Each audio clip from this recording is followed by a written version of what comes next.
Ocasio-Cortez goes after Lindsey Graham, sucker punches Clinton instead. New York Democratic Rep.elect Alexandria Ocasio-Cortez went after Senator Lindsey Graham, RSC, but she ended up sucker punching former President Bill Clinton. The 29-year-old socialist responded to a tweet from the Daily Beast that quoted Graham as saying he had no issue with Trump lying about sex. "Didn't he impeach Bill Clinton over the same thing?" she wrote. For starters, Graham did not impeach Clinton, the U.S. House of Representatives did. Secondly, he wasn't impeached for having sex. He was impeached in the lower chamber because he was found guilty of perjury and obstruction of justice in the case involving his admitted affair with White House intern Monica Lewinsky. The former president admitted, after lying under oath to federal prosecutors and the American public, to having a sexual relationship with an intern in the White House. Clinton was impeached because he admitted to breaking the law, not because he had sex, as Ocasio-Cortez argued. She was trying so hard to attack Graham and use his words to go after President Trump she ended up sucker punching Clinton.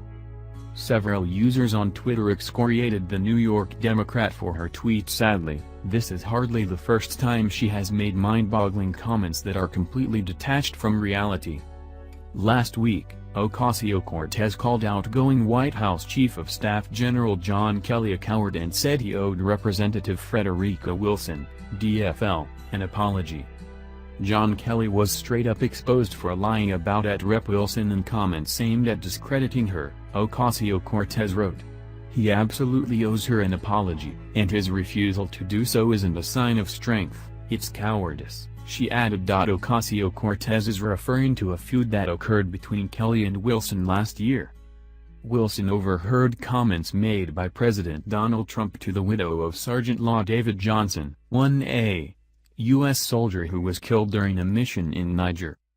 Trump said on the call that Johnson knew what he was getting into, and Wilson used that small snippet of the entire call to portray the president as lacking empathy for the death of a U.S. soldier.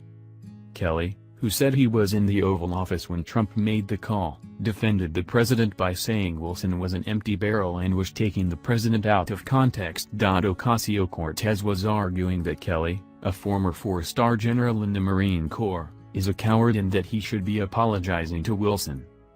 Before that, Ocasio-Cortez misquoted the U.S. Constitution and falsely claimed that the age restriction to run for president only applies to men.